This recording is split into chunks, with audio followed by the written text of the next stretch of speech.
বন্ধুরা, আজকে আমি বানাবো বাহারি বাটি রায়তারি করতাম। এর জন্য ময়দা নিলাম, পরিমাণ মতো ময়দা নিলাম। এবার নেব চিনি, নেব ঘি, 1 চামচ ঘি, পরিমাণ মতো খাবার সোডা, পরিমাণ মতো আর নেব পরিমাণ মতো তেল। এবার আমি এটাকে ময়াম দিয়ে নেব।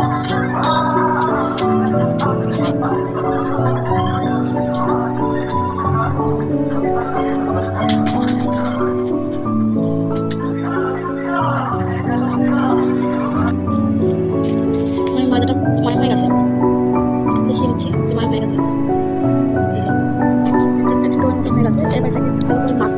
ময়দাটা পুরো মাখা হয়ে গেছে, দেখো পুরো সফট হয়েছে। এবার এর উপরে একটু তেল লাগিয়ে ঢেকে রেখে দেবো 2 ঘন্টা। ঢেকে রাখবো 2 ঘন্টা, ঢাকা থাক। গোলগুলো হাতে আগে এরকম গোল করে নিয়ে একটু রকমভাবে টেপে দিতে হবে। এরকমভাবে আরও বাকি গোলাগুলো করে নেবো। আজকে কয়েকটা করেছি, আর বাকিগুলো করবো। এই যে ঠিক এরকমভাবে বসিয়ে দিয়েছি, গ্যাস জ্বালিয়ে দিয়েছিলাম, আর দিয়ে দিলাম এর মধ্যে জল, দেবো সামান্য লবণ। এক এক করে সেদ্ধ এই গরম জলটার মধ্যে এগুলো দিয়ে দেবো। এখন ফুটবে এটা।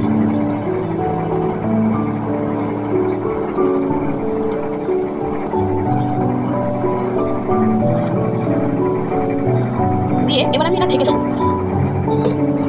হয়েছে কিনা, প্রায় হয়ে এসেছে, সেদ্ধটা প্রায় হয়ে এসেছে। আর একটু হবে, লেগে লেগে ধরে একটু নাড়িয়ে দিই। এখনো হয়নি, এখনো হবে, আর একটু হবে। এটা হতে থাকুক, ততক্ষণে কোপ্তাটা বানিয়ে ফেলি। এটা আমার হয়ে গেছে, এই যে সব ভেসে উঠেছে। একবার মাঝে একবার নাড়িয়ে দেখতে হবে, হয়ে গেলে নামিয়ে দেবো। আমারটা হয়ে গেছে, গ্যাসটা অফ করে দিলাম। এবার জলটা ছেঁকে নেবো। এই যে আমি এবার জলটা ছেঁকে তুলে নেবো। এটি তুলে নিলাম। এটাকে ঠান্ডা করতে দেবো 5 মিনিট। এটা আমার গরম হয়ে গেছে। এবার আমি লাল করে আমি ভেজে নিলাম। আমার এটা হয়ে গেছে, এবার আমি এটা নামিয়ে ফেলবো। এবার এগুলোতে একটু ঘি মাখিয়ে নেবো।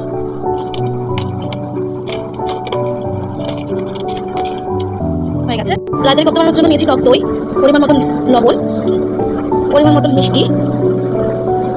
এবার নেব হলুদ, জিরের গুঁড়ো, পরিমাণ মতন লঙ্কার গুঁড়ো। এটাকে ভালো করে ফেটিয়ে নিয়েছি। এবার এর মধ্যে দেবো বেসন। এর মধ্যে এই বেসনটা আমি দিয়ে দেবো, দিয়ে এবার এটাকে একটু মেখে নেব।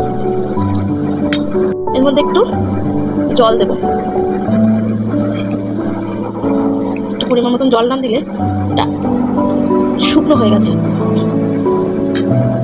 এর মধ্যে আর একটু পরিমাণ মতন জল লাগবে, পরিমাণ মতন জল দেবো। আর দেবো একটু সামান্য একটু মিষ্টি। আর এই ব্যাটারটা বানানো হয়ে গেছে। এবার এটাকে আমি এই শুকনো কড়াইতে আমি এটা একটু ফ্রাই করে নেবো।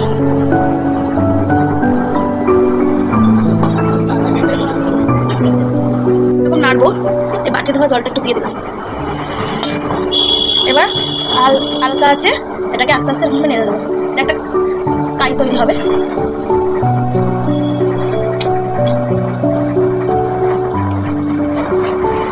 আমার কাইটা প্রায় হয়ে গেছে। এই থালাটার মধ্যে একটু তেল মাখিয়ে নেবো যাতে লেগে না যায়। এই যে গ্রেভিটা এরকমভাবে ছড়িয়ে 5 মিনিটের জন্য এটা ঠান্ডার জন্য দেবো। ঠান্ডা করতে দেবো 5 মিনিট। এবার মাঝখান থেকে কাটবো, সন্দেশের মতন করে টুকরো করবো। হয়ে গেছে আমার এই গ্রেভিটা তৈরি। গার্নিশিংয়ের জন্য একটু টক দই নিলাম, পরিমাণ মতো নিলাম লবণ, আর একটু নেব জিরের গুঁড়ো। এবার এটাকে ভালো করে ফাটিয়ে নেব। এটা আমি বানিয়েছি টক দই দিয়ে। এই টক দইটা আমি যে গ্রেভিটা আমি বানিয়ে রেখেছিলাম, এই যে গ্রেভিটা বানিয়ে রেখেছিলাম, এই টক দইটা আমি এই গ্রেভিটার উপরে ছড়িয়ে দেবো।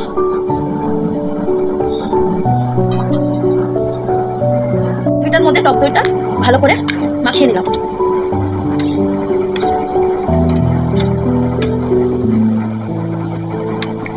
গার্নিশ গার্নিশিংয়ের জন্য হালকা করে একটু জিরের গুঁড়ো ছড়িয়ে দেবো।